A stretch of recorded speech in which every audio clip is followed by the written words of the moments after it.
समच्छेद अपूर्णांकाची बेरीज वजाबाकी। आता या ठिकाणी लक्षात ठेवायचं आहे, जेव्हा ज्यांचा छेद सारखा असतो अशा समच्छेद अपूर्णांकाची बेरीज वजाबाकी करताना प्रथम अंशांची बेरीज करावी, छेद तसाच ठेवावा।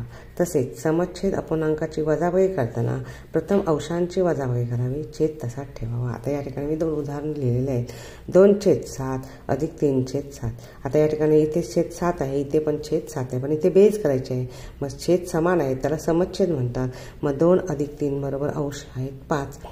या अंशाची मी बेरीज केली, 3 अधिक 2 बरोबर 5 आणि छेद तसाच ठेवलेला आहे। पण 2/7 अधिक 3/7 बरोबर 5/7। दुसरं उदाहरण आहे 8/15 वजा 2/15।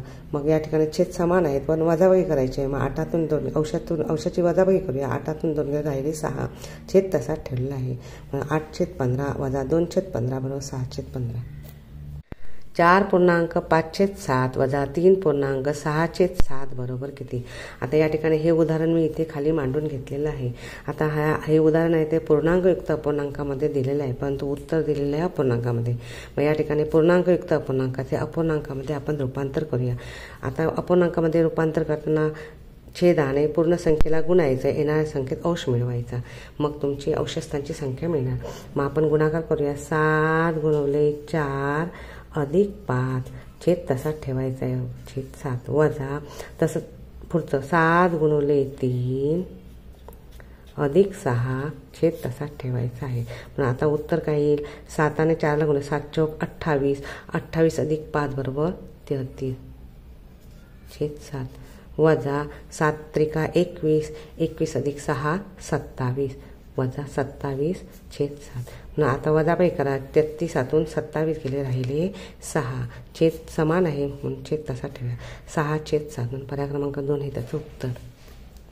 4.7/15 अधिक 3.8/15 बरोबर किती? आता या ठिकाणी पूर्णांकयुक्त अपूर्णांक संख्या दिलेल्या आहे आणि या ठिकाणी उत्तर काढायचं आहे। मग आता पूर्णांकयुक्त अपूर्णांकाचे आपण अपूर्णांकामध्ये रूपांतर करायचं आहे, तेच उदाहरण मी या ठिकाणी लिहून घेतलेलं आहे। आता आपण 4.7/15 अधिक 3.8/15 आता त्याचं अपूर्णांकामध्ये रूपांतर करूया। छेदाने पूर्ण संख्येला गुणून त्याच्यात अंश मिळवायचा आहे। 15 गुणिले 4, 15 गुणिले 4 अधिक 7, छेद 15। आता बेरीज करायची, म्हणजे बेरीज चिन्ह 15 गुणिले 3 अधिक 8, छेद तसाच ठेवायचा आहे 15। मग आता या ठिकाणी उत्तर येणार 15 चौक 60, 60 अधिक 7 बरोबर 67/15 अधिक 15 त्रिक 45 अधिक 8, 45 आणि 8 किती झाले? 53, 53/15। आता ह्याचं उत्तर काढूया। 67 अधिक 53 बरोबर 120 येतात, छेद समान आहे तसाच ठेवूया, 120/15। मग 15 एके 15, 15 28 असे म्हणून 8 हे त्याचं उत्तर। पर्याय क्रमांक 4 हे त्याचं उत्तर। अंशाधिक अपूर्णांकाचे पूर्णांकयुक्त अपूर्णांकात रूपांतर। उदाहरणार्थ 88/7 म्हणजे हा अंशाधिक अपूर्णांक आहे, छेदाने अंशाला भागायचं। मग आता या ठिकाणी मी भागाकार लिहिलेला आहे 88/7।